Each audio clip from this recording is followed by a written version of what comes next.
Pemirsa, kita masih bersama Indonesia Lawyers Club. Masih kita pending dulu soal pencucian uang. Saya ke Akbar dulu. Bang Akbar Faisal, udah dengar dari Anta, udah dengar dari Abdullah tadi. Apa komen Anda? Realitasnya seperti itu. Tapi kalau kemudian kita mau membahasnya, realitasnya bahwa partai politik mencari dana untuk operasionalnya, mungkin juga untuk pribadi-pribadinya melalui APBN, begitu. Menarik ya, berita Tempo itu di leadnya itu mengatakan ada partai politik, katakanlah di situ disebut PKS mencari 2 triliun. Menurut saya 2 triliun, 10 triliun ya tidak apa-apa. Memang berat, butuh uang besar untuk memenangkan election di Indonesia. Ketika pendidikan politik saya katakan gagal, dan itu adalah tanggung jawab kita semuanya, ya pemerintahnya, ya partai politiknya terutama. Nah, persoalannya adalah bagaimana caranya. Itu yang jadi persoalan kita hari ini. Tapi sebenarnya, Bang Karni, saya itu agak heran sebenarnya, kenapa kita tiba-tiba terkaget-kaget melihat fenomena yang sedang ribut sekarang ini dan menjadi topik dari malam ini. Bahkan pada hari pertama pembentukan pemerintahan itu, rencana itu, kalau mungkin terlalu ekstrim, saya tarik, peluang itu sudah dibuka. Ketika Presiden menunjuk menteri-menteri dari partai politik. Membagi koalisi gitu. Ya, itu bahasanya, bahasa tata negaranya, koalisi lah, apalah, segala macam gitu. Saya mau tanya, Bang Karni, saya ini kadernya Partai A misalnya, Bang Karni sebagai ketua, menempatkan saya, mendorong nama saya ke Presiden untuk menjadi menteri. Apakah cukup Bang Karni menjadikan saya semacam kebanggaan? Ini loh kader saya sebagai menteri, cukup? Saya yakin tidak jujur. Jadi? Pasti ada pesan-pesan. Untuk cari uang di situ. Salah satunya. Saya pernah ngomong di Kompas. Dengan melihat pola pengelolaan partai politik di Indonesia, saya itu heran loh. Kok tidak ada partai politik di Indonesia yang bangkrut? Padahal seharusnya sudah bangkrut. Sumbernya kita tidak tahu. Tiba-tiba kantornya demikian mewah. Perjalanan para elit. Tunggu dulu sebelum Anda ke situ. Apa begitu pragmatis pikiran para pemimpin kita itu untuk menduduki menteri-menteri atau menempatkan orang jadi menteri hanya sekedar untuk mencari uang untuk partai dan kemudian untuk pemilu berikutnya. Itu yang saya katakan. Apa nggak ada lagi mimpi bagaimana bikin petani itu pupuknya cukup, benihnya cukup, petani kita bisa bersaing dengan Thailand, dengan Cina, agar harga bawang di sini juga 5.000 seperti di Cina, bukan sampai 60 sampai 90.000. Apa nggak ada lagi mimpi itu di kalangan politisi atau pemimpin kita? Itu bahasa pada acara pengguntingan pita, Bang Karni. Itu pidato untuk menyenangkan beberapa pihak. Jadi maksud ada itu diucapkan juga sebagai janji gitu. Saya rasa iya. Bang Karni tahulah, saya tidak biasa berpura-pura gitu ya. Mata kepala saya 3,5 tahun menjadi anggota DPR, mata kepala saya melihat itu. Tiba-tiba ada pimpinan menteri yang pimpinan parpol demikian mudah menyumbang 1 miliar. Dari mana uangnya? Berapa sih gaji menteri? Membiayai partai itu tidak mudah, Bang Karni. Dari DPP-nya, listriknya saja bisa sampai ratusan juta setiap bulan. Dari sumbangan kader berapa? Salah satu kegagalan partai politik di Indonesia ini dari 6 kegagalan itu adalah pengelolaan keuangan partai politik kan. Makanya sebenarnya pada saat saya termasuk saya, pada saat membuat undang-undang parpol itu kita bunyikan di situ tentang audit keuangan partai politik setiap tahun. Persoalannya siapa yang mengaudit?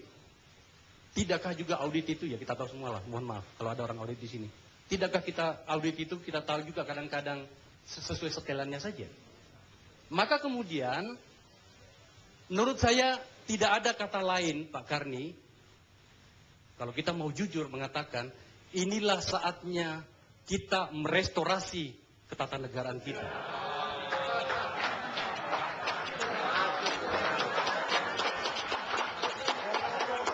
Iya, kita pengen tahu bagaimana hubungan negara dan rakyat. Saya sebagai rakyat, ketika bangun pagi dan kita semuanya harusnya bertanya kepada negara, wahai negara, bagaimana nasib saya di negara ini? Kita harus merestorasi undang-undang kita, negara, negara dengan pasar, rakyat dengan negaranya.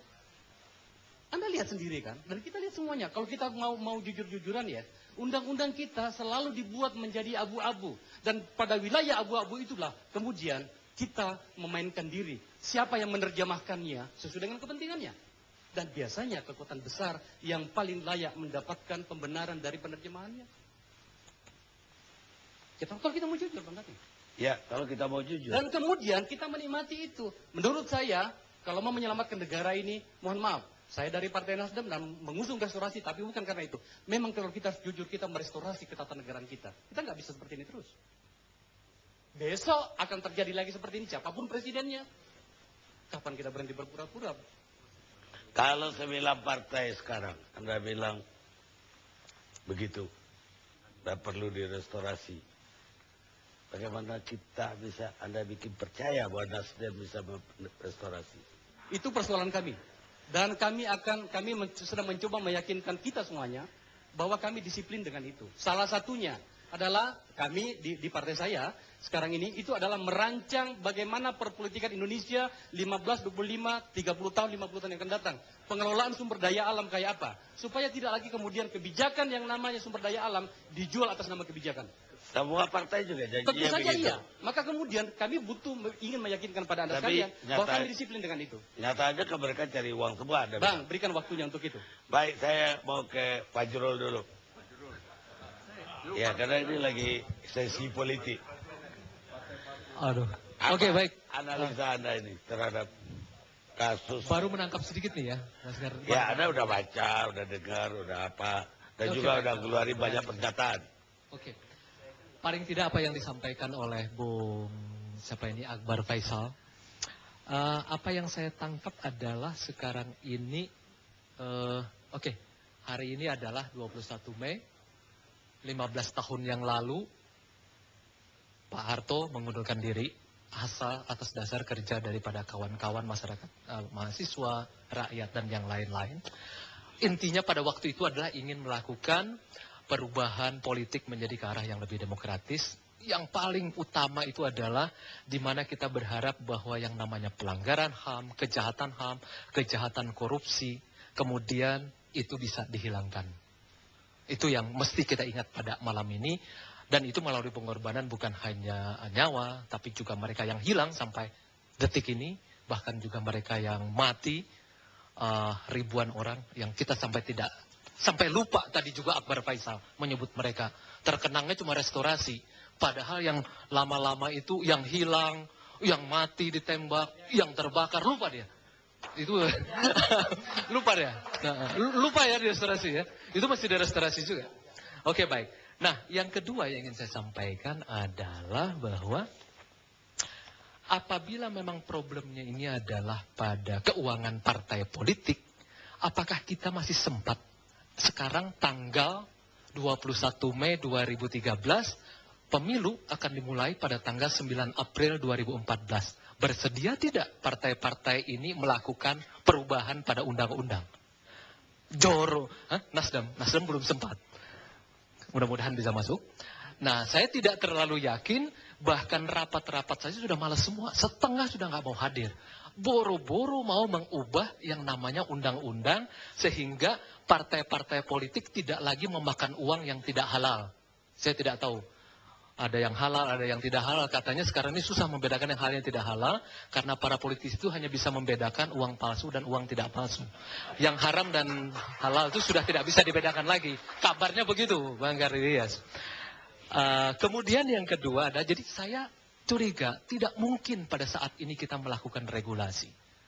Tidak mungkin partai politik mau mengubah sesuatu yang membuat mereka terikat supaya tidak lagi bisa mendapatkan uang.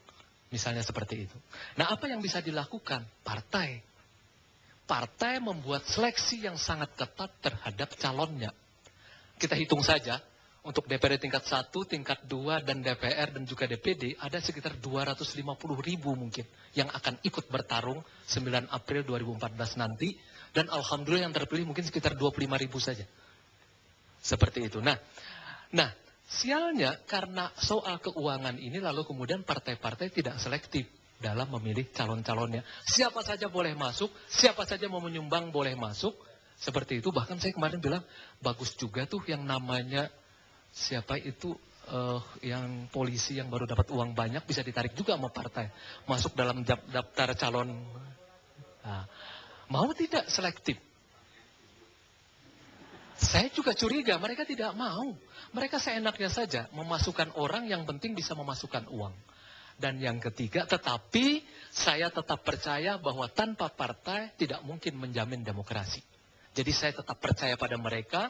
Saya berharap orang-orang yang ada di sini pasti punya niat baik untuk menseleksi mereka yang akan terpilih nanti. Yang ketiga saya kebayang adalah bagaimana mungkin agar masyarakat sipil, NGO atau yang lain-lain tetap keras dalam menetapkan misalnya seperti 2009 tentang politisi busuk.